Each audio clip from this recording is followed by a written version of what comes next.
3, 2, 1, go! तो इस episode के स्टार्टिंग में हमें वेंग दिखाया जाता है जिसे क्लास 59 के हॉस्पिटल लेकर जा रहे थे क्योंकि पिछले एपिसोड में उसकी सील टूटने के कारण वो बेहोश हो गया था। वहीं वेंग की ऐसी हालत देखकर सुन भी उसके पीछे जाना चाहती थी, लेकिन टेंग उसे रोक लेता है और कहता है कि क्या मैं तुम्हें याद हूँ, हम नर्सरी स्कूल में एक साथ थे। मगर सुन को उसकी बातों में कोई इंटरेस्ट नहीं होता, उसे तो बस वेंग की फिक्र थी। तो वो टेंग को रास्ते से हटने के लिए कहती है, लेकिन टेंग अपनी ही बातों में डूबा हुआ था, जिसे देखकर सुन उसे एक मुक्का मारने की कोशिश करती है क्योंकि वो रास्ते से हट नहीं रहा था। लेकिन तभी टेंग की असिस्टेंट ईशा बीच में आ जाती है और उसके हाथ को पकड़ लेती है। तभी चेन सुन की मदद करने के लिए आगे आता है, लेकिन टेंग के बाकी के दोस्त उसे भी रोक लेते हैं। इसके बाद टेंग कहता है कि वेंग यहाँ पर सुरक्षित है, मगर तभी वेंग पर कोई स्पिरिचुअल फोर्स से अटैक कर देता है, जिसके कारण वो जलने लगता है। और इसे देखकर सीनियर एक्स तुरंत फुर्ती दिखाते हुए वेंग को पट्टियों से बांध देती है। अब वेंग पर अटैक हुआ देख सुन अपने आप को संभाल नहीं पाती और ऊपर से उसे लग रहा था कि ये सब टेंग का किया कराया है, इसीलिए वो गुस्से में टेंग पर अपनी स्पिरिचुअल स्वॉर्ड से अटैक करती है। लेकिन टाइम रहते टीचर बीच में आकर दोनों को शांत करके कहते हैं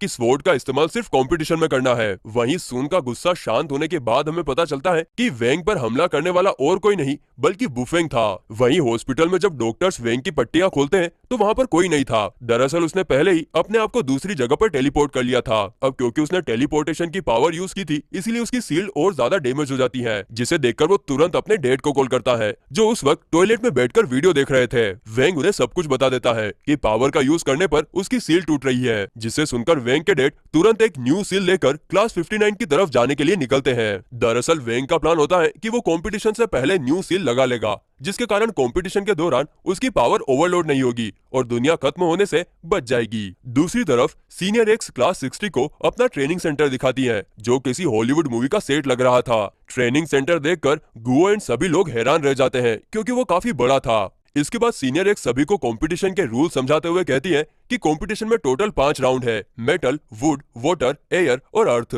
जहां पर जो कोई भी टीम अपनी स्वॉर्ड इंसर्ट करेगी वही टीम विजेता कहलाएगी। आगे सीनियर एक्स ये भी बताती है कि कंपटीशन की लोकेशन पहले क्लास 60 का कैंपस था, लेकिन क्योंकि वहां पर शेडो ऑर्गेनाइजेशन के हमले हुए, इसीलिए मैनेजमेंट ने लोकेशन को चेंज करते हुए क्लास 59 के कैंपस को चुना है, जो कि काफी बड़ा होता है और क्लास 60 की टीम के लिए अनजान भी। इधर वेंग कैंपस में रास्ता भूल गया था क्योंकि वो था ही इतना बड़ा। इस तरफ टेंग क्लास 60 को कहता है कि तुम लोग कंपटीशन में हिस्सा लेने के लिए काबिल नहीं हो क्योंकि तुम लोग सिर्फ 4 ही हो, जिस पर गुओ टोंट मारते हुए कहता है कि शायद तुम्हारी मैथ वीक है क्योंकि तुम लोग भी 4 ही हो। तभी टेंग की टीम का 5th मेंबर बुफेंग पानी के जरिए खतरनाक एंट्री लेता है, जिसे देखकर टीचर के साथ साथ सभी लोग हैरान हो जाते हैं। यहाँ तक कि गुओ कहता है कि सावधान, उसकी पावर काफी हाई है।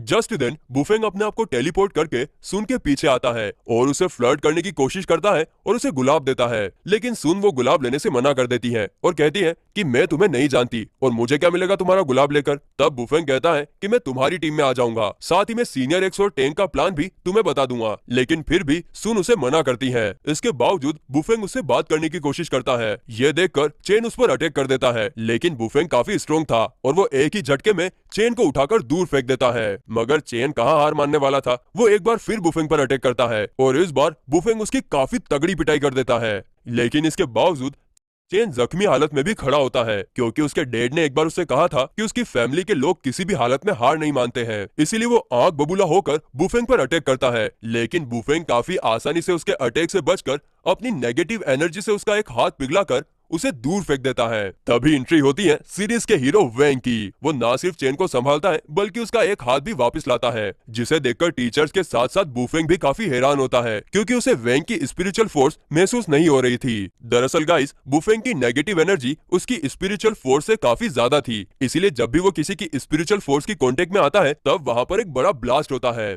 अब सीन डॉग की तरफ शिफ्ट होता है। वो मन ही मन कह रहा था कि अगर वेंग की सील टूट गई तो उसकी नेगेटिव एनर्जी पूरी दुनिया को खत्म कर देगी। इसके बाद बुफेंग अपनी नेगेटिव एनर्जी से वेंग पर अटैक करता है, लेकिन उसे वेंग को कुछ भी नहीं होता क्योंकि उसकी नेगेटिव एनर्जी बुफेंग की एनर्जी से काफी ज्यादा होती है। और फिर वेंग सुन को वही गुलाब देता है जिसे बुफेंग उसे देने की कोशिश कर रहा था। यह देखकर बुफेंग दंग रह जाता है कि वेंग ने उसकी पॉकेट में से गुलाब कब निकाला। आगे सीनियर एक्स कहती है कि अब जब सब लोग आ गए हैं तो हमें कंपटीशन की प्रिपरेशन स्टार्ट करनी चाहिए। उसी वक्त हम छत पर एक लड़की को उल्टी लटकी हुई देखते हैं जो कि इन लोगों की बातें सुन रही थी। इसके बाद अगले सीन में हम जू को देखते हैं वो काफी गहराई से कुछ तो सोच रहा था, जिसके तुरंत बाद वो कहीं जाने के लिए निकलता है। इस तरफ हम उसी लड़की को जो वहाँ पर उल्टी लटकी हुई थी वेंग पर नजर रखते हुए देखते हैं और हमें पता चलता है कि वो शेडो ऑर्गेनाइजेशन की लीडर लेडी बॉस है, जो यहाँ पर वेंग को मारने के लिए आई है।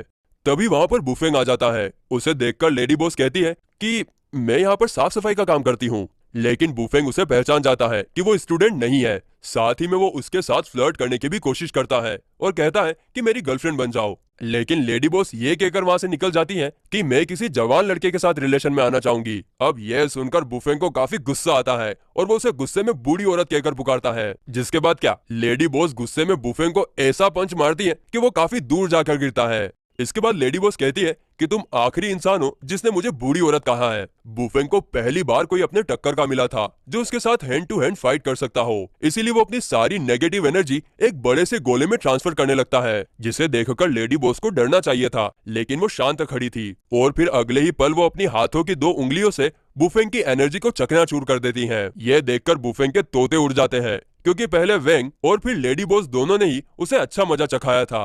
दूसरी तरफ हमें वेंग दिखाया जाता है। वो मस्त होकर अपने नूडल्स का पैकेट लेकर जा रहा था, तभी उसकी नजर लेडी बॉस पर पड़ती है, जो बुफेंग को रस्सी से बांध रही थी।